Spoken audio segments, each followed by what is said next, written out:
To begin with, I wish to come back on the events that have been unfolding these last 2 weeks in Ottawa.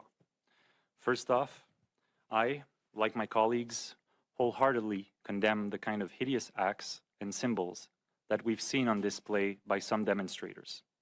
Nazi flags and Confederate flags have no place in Canada. They are symbols of hate and intolerance, and we must always reject these symbols passionately. And I want to thank all of those who've denounced these acts, these symbols, and these individuals clearly and loudly.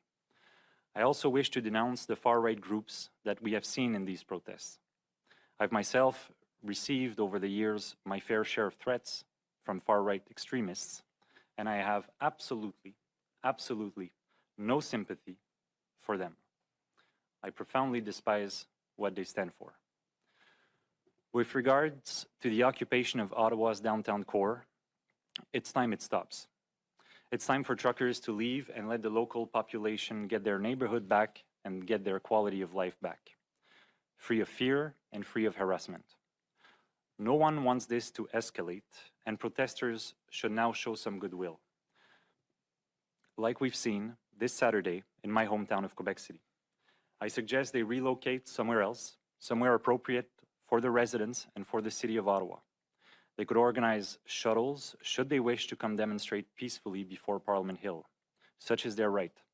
But downtown residents also have the right to peace and order, and it has lasted long enough already. That being said, when it comes to the broader demonstrations we've seen in Ottawa, in Quebec City, and all across the country, I will abstain from the kind of generalizations that we've heard these last few days. I've seen on Radio-Canada an interview with what seemed to be a very kind grandmother who demonstrated for her grandkids. She looked and sounded nothing like a white supremacist, nor did the Black, Sikh, and Indigenous Canadians I saw demonstrating on my way to Parliament these last 2 weeks, or in Quebec City this last Saturday. I have enough respect for my fellow Canadians not to engage in these easy and absurd labels. Now, looking beyond the demonstrations, I've heard from hundreds of constituents and citizens who took the time to reach out to me these past weeks. Folks who have nothing to do with these demonstrations, who are for the most part vaccinated, who have done everything as they should these last 2 years. People who have shared with me legitimate concerns about where we are heading collectively. I think we must hear these concerns, and I think we must respond to them. I've heard from parents worried to see their kids sink into depression and slowly lose their joy of living. I've heard from pediatricians in tears telling me about their young patients' despair, anxiety, isolation, as well as the stunning increase in school dropouts they are observing. I've heard from artists who are on the brink of mental and financial collapse after 2 years with barely enough work to get by. I've heard from social workers answering suicide hotlines who are overwhelmed by the number of calls they're receiving. I've heard from entrepreneurs and restaurant owners who are contemplating losing what they've spent their whole lives building, and that's when it hasn't happened already. I've heard from fellow Quebecers who are rightfully appalled that in our province, in 2022, we're locking up triple-vaxxed seniors for days on end. I've heard from fellow Quebecers appalled that in Quebec, in January 2022, we have locked up kids aged 6 to 10 years old for up to 10 days in windowless rooms. Kids who tested negative, who had no symptoms, who had been in contact with someone, though, who had the virus. So let me repeat. In Quebec, in 2022, we locked up kids aged 6 to 10 for up to 10 days in windowless rooms. Let that sink in. This was a public health measure that had been drafted, approved, and applied. I've heard from people worried that we seem collectively to have forgotten that a population's health is kind of like a pie, and Omicron is but a slice of that pie. Economic health, social health, and mental health must be accounted for. I've heard from people worried that those making the decisions seem at times to have been blind to the fact that we're not all equal before lockdowns, that not everyone can earn a living on a MacBook at the cottage. I've heard people worried that a few might have lost sight of the quiet and discreet suffering of the many. I've heard people in great pain to see some of their friends whom they love and respect, but who've decided, for whatever reason we might very well disagree with, who've decided not to get vaccinated, and as a consequence, are jobless, selling what they have and moving to the United States, away from their communities, away from their friends and from their families. I've heard from teachers worried to see kids reenacting in the schoolyard the kind of discrimination and segregation we see in our society between vaccinated and unvaccinated. I've heard from people worried to see those they care about fighting each other on this issue, tearing some families and some friends apart. I've heard from a lot of people wondering why just a year ago we were all united, all in this together. And now that we have one of the most vaccinated population in the world, we've never been so divided. Now, these people are increasingly confused when, on the other hand, they hear experts like Dr. Carl Weiss, a renowned Quebec epidemiologist, state last week, and I quote, that COVID-19 is here to stay, that those at risk will have to be monitored closely when symptoms appear, that we will have to protect our healthcare systems, but that we will also have to live with the virus like we do with influenza, that we can't go back to lockdowns and restrictions not supported by science. They're confused when they hear Dr. Tam state last week that all existing public health policies, including vaccine passports, need to be re-examined, and that we need to have longer-term, sustained approaches and capacity building so we're not in crisis mode all the time as we fight this virus. They're confused when they see the undeniable trend around the world whereby, for instance, the World Health Organization recently recommended dropping or alleviating many border measures, including vaccine requirements, as they've proven to be ineffective in fighting the propagation of the Omicron variant. That's the World Health Organization.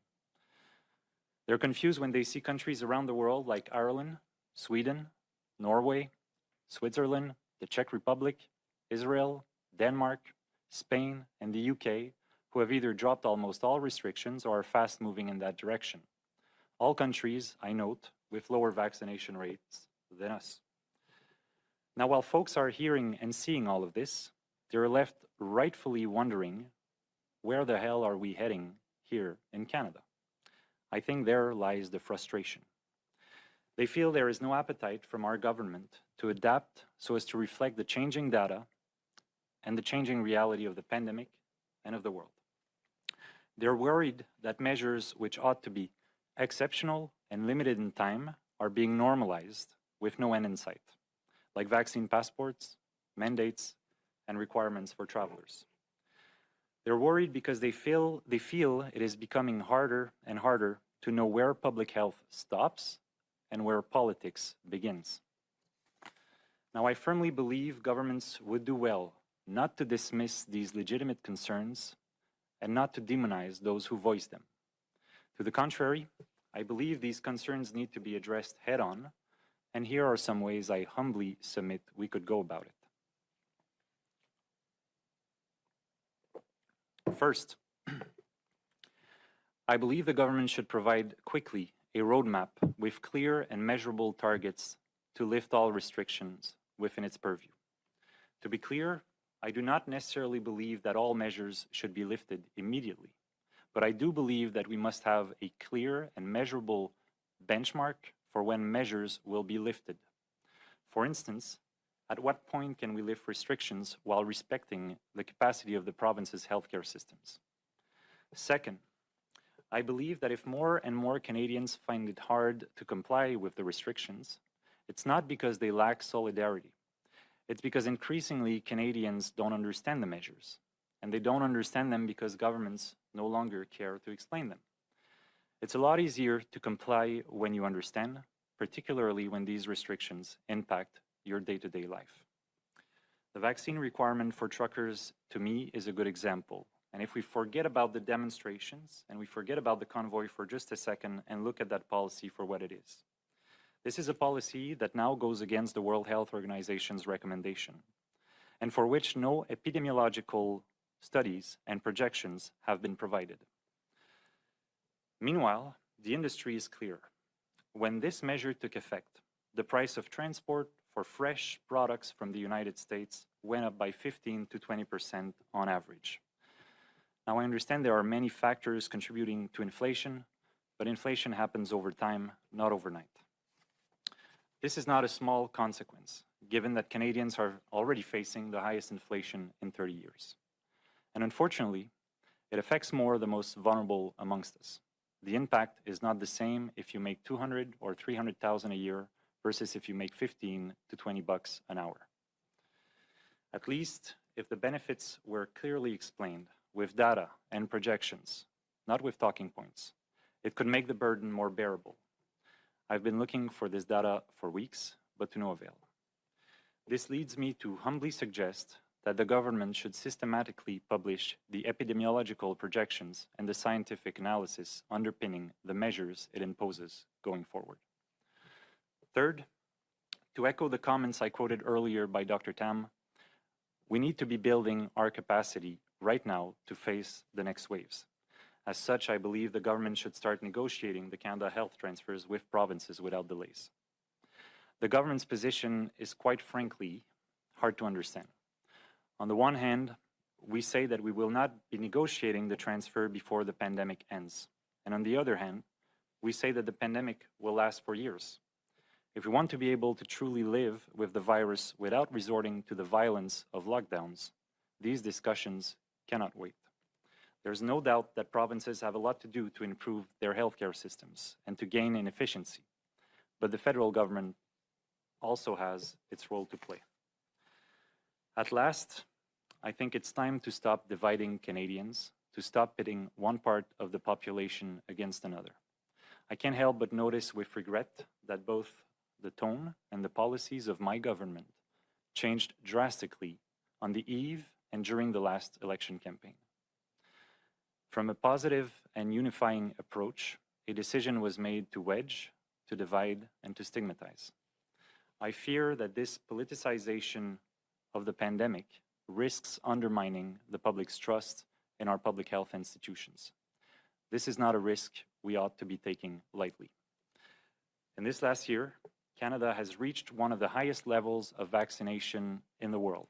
It is something we should be proud of. It is something we should be celebrating. Yet here we are, more divided than ever. It's time to stop with the division and the distractions. It's time to choose positive, not coercive methods. It's time to unite. And finally, though I am alone voicing these concerns publicly today, I can tell you that I'm not the only one who feels, to varying degrees, as I do within our ranks. I remain hopeful that this call for more humanism, for more reason, and for more hope will be heard. I want to thank you all for your attention. Thank you, merci.